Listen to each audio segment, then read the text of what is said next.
Bonjour, bienvenue sur Lueur d'éveil. Je suis très heureuse aujourd'hui de vous retrouver pour un petit podcast sur ces sujets d'obsession, ces sujets-là qui vous font beaucoup souffrir.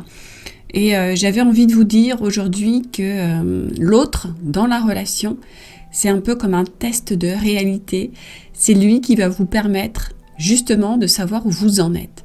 On voit beaucoup dans les parcours amoureux des gens qui cheminent, qui font du travail sur eux-mêmes, qui avancent, etc. Et puis tout d'un coup, paf, il y a une rencontre bouleversante qui arrive et là, à nouveau, ils sont déstabilisés parce que justement, le test de réalité se présente.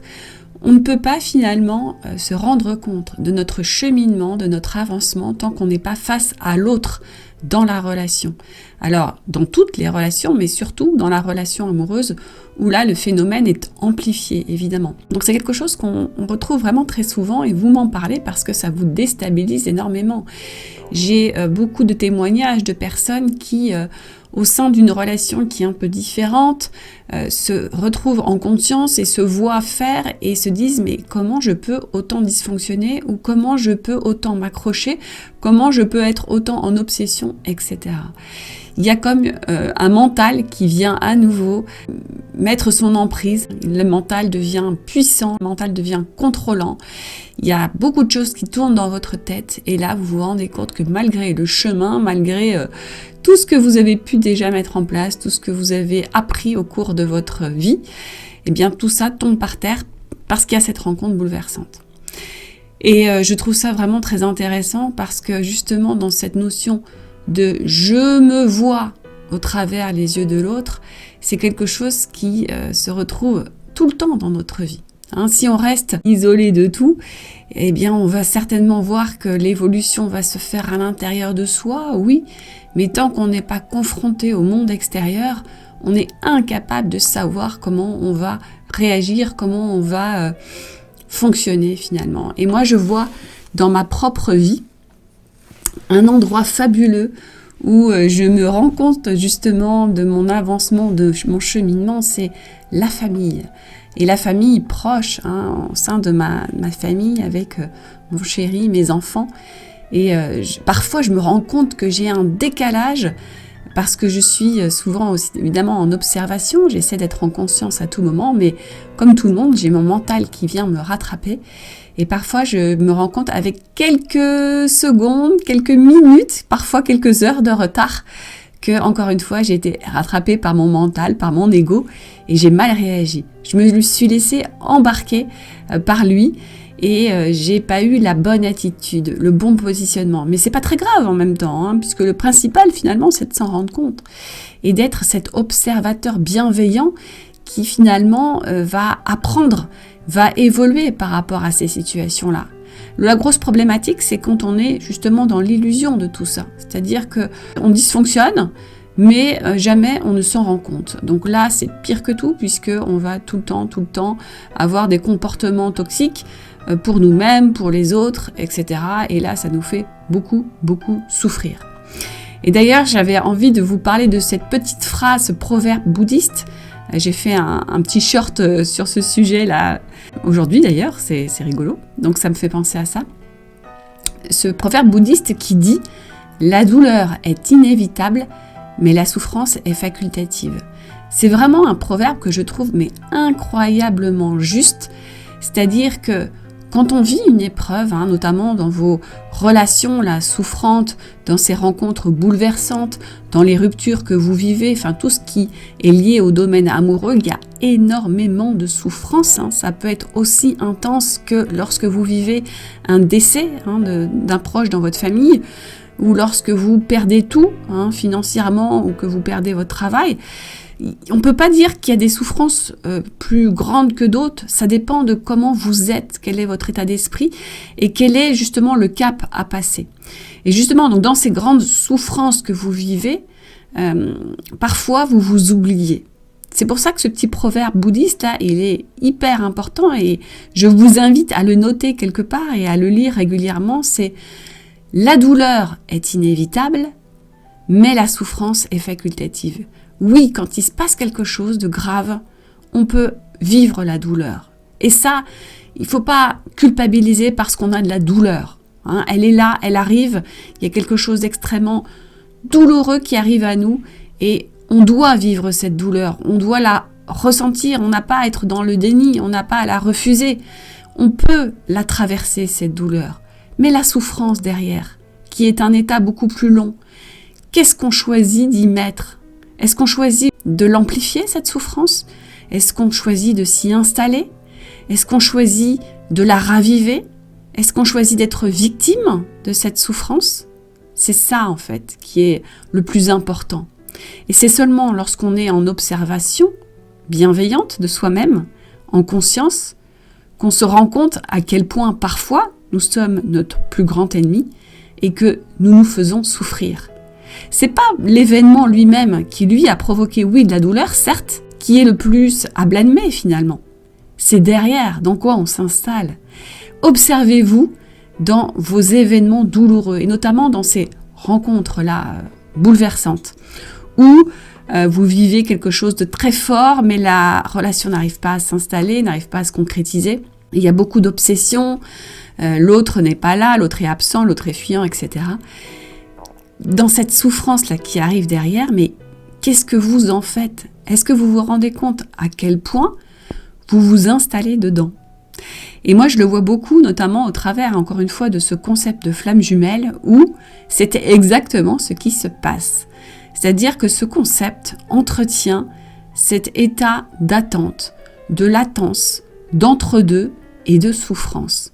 Si la personne n'a pas suffisamment cheminé, si elle ne se voit pas lorsqu'elle est enfermée dans le concept, si elle n'est pas suffisamment justement en conscience, elle va à nouveau s'installer dans une souffrance qui, oui, est un peu plus spirituelle, puisque le concept va aborder des notions spirituelles, va parfois être positif parce que va faire entamer un chemin, évidemment un chemin un petit peu initiatique, un chemin d'évolution, mais le fait de rester focalisé sur l'histoire, sur la personne, alors que concrètement il n'y a plus rien dans la matière, eh bien c'est là où sournoisement cette souffrance s'installe. Parce que justement, on y accorde une certaine importance.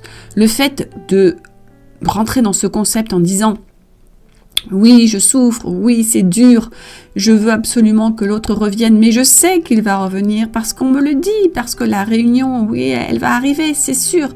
Nous sommes faits pour être réunis, nous sommes faits pour vivre ensemble, etc. » Concrètement, il ne se passe rien, la souffrance s'installe. Pourquoi? Parce que la personne étant focalisée sur cette histoire, ne vit pas peut-être les étapes, les grandes étapes que son âme a prévues après. Peut-être d'autres rencontres, peut-être d'autres chemins de vie. Et donc, il y a une souffrance qui s'installe parce qu'il y a une stagnation. C'est vraiment ça, en fait. Une stagnation de l'âme. L'être, lui, finalement, l'être égotique, il s'accroche à l'histoire parce qu'il veut absolument concrétiser quelque chose avec la personne en question, avec cette rencontre qui a été faite, rencontre bouleversante. Donc ça, c'est le personnage égotique. Mais l'âme derrière, elle sait qu'il y a autre chose derrière et ça stagne. C'est latent, il y a de l'attente, il y a du manque, etc.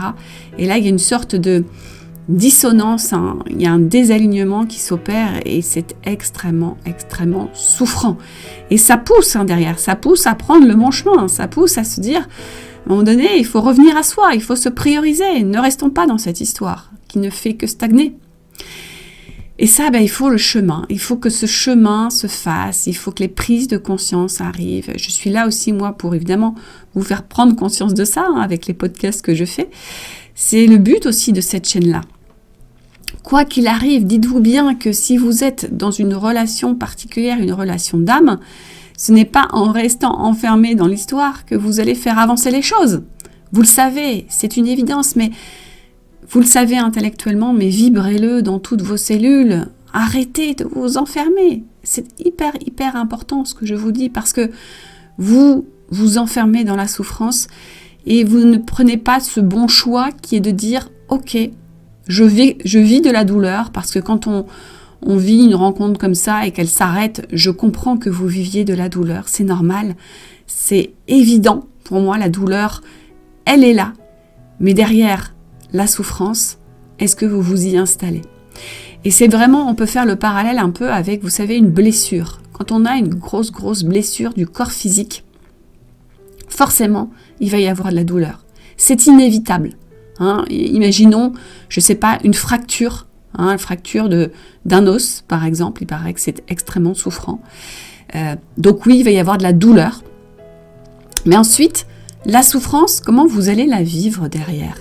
Est-ce que vous allez vous lamenter ? Est-ce que vous allez finalement vous installer dans je n'en peux plus, j'ai mal, je souffre, je vais jamais me rétablir, cet os-là va jamais se réparer, etc.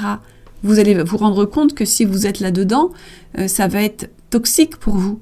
Parce que vous savez très bien que lorsqu'un os se brise dans le corps et que vous êtes pris en charge à l'hôpital, il va y avoir réparation. Il y a toujours réparation. C'est votre état psychologique derrière qui va faire qu'une souffrance va continuer, va s'installer. C'est l'état d'esprit finalement qui est là, qui va faire que tout va aller de plus en plus mal ou finalement tout va se réparer. C'est extrêmement important de comprendre ça. Alors oui, je sais qu'il y a parfois des souffrances qui sont plus compliquées à gérer que d'autres. Quand il y a beaucoup de douleurs physiques et quand c'est long, on se dit mais c'est quoi finalement ? C'est la douleur qui se poursuit. C'est pas la souffrance dans laquelle on s'installe.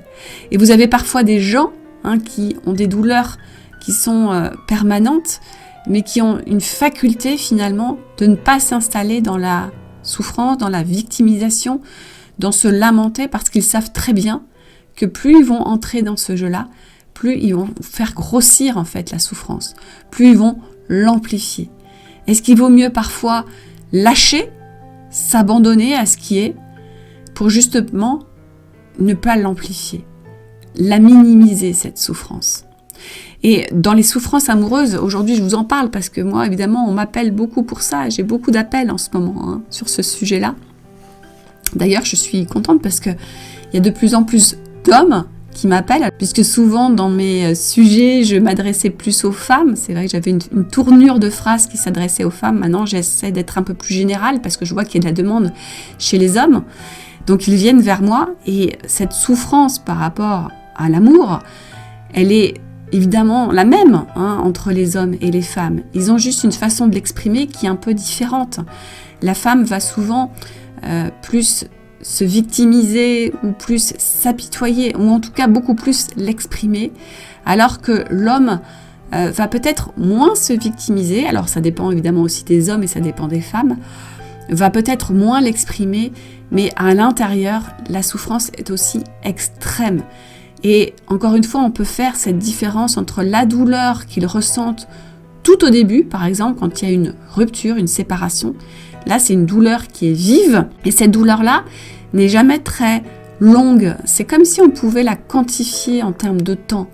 La douleur, c'est toujours quelque chose de très vif, d'intense et de vif et qui ne s'installe pas. Alors que la souffrance, c'est quelque chose de beaucoup plus, on va dire, latent, lent, lourd. C'est moins vif, mais c'est plus lourd, c'est plus long. Vous voyez comment on peut faire cette distinction ? Et ça revient à finalement faire le parallèle avec ce que je vous disais l'autre jour entre l'idée, l'inspiration et derrière la pensée qui vient du mental.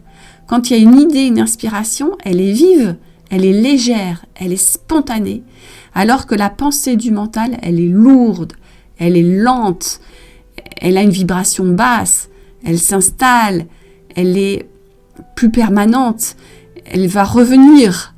C'est lancinant, c'est quelque chose qui est beaucoup plus, qui est plus lourd, tout à fait, en vibration.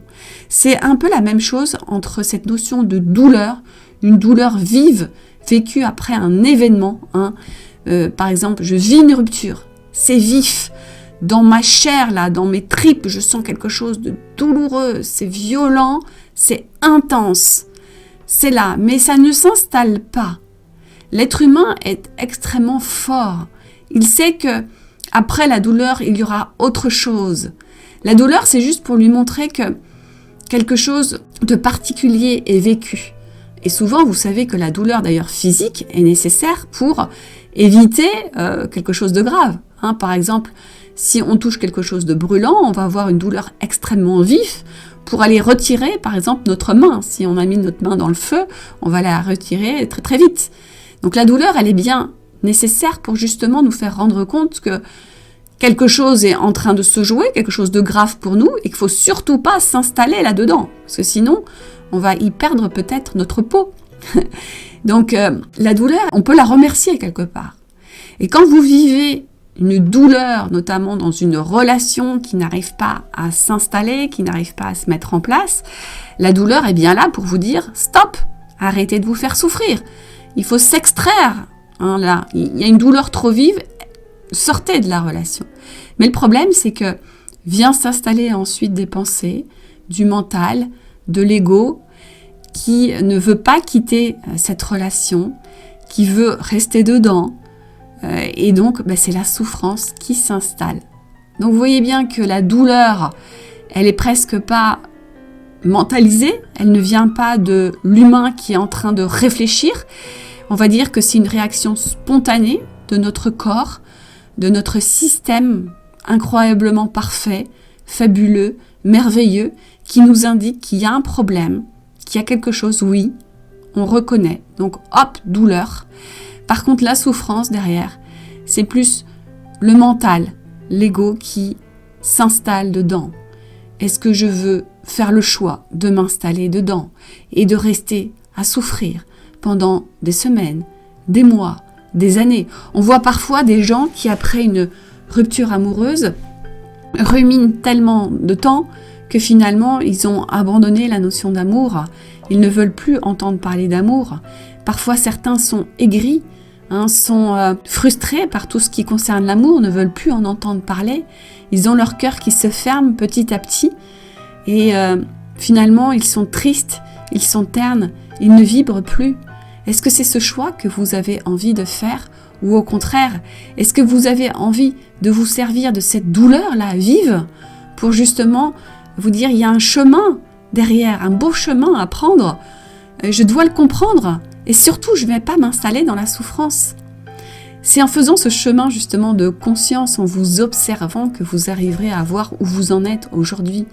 Est-ce que vous êtes toujours dans la douleur vive ou est-ce que vous êtes dans cet état de souffrance permanent, lourd, et vous baissez en vibration?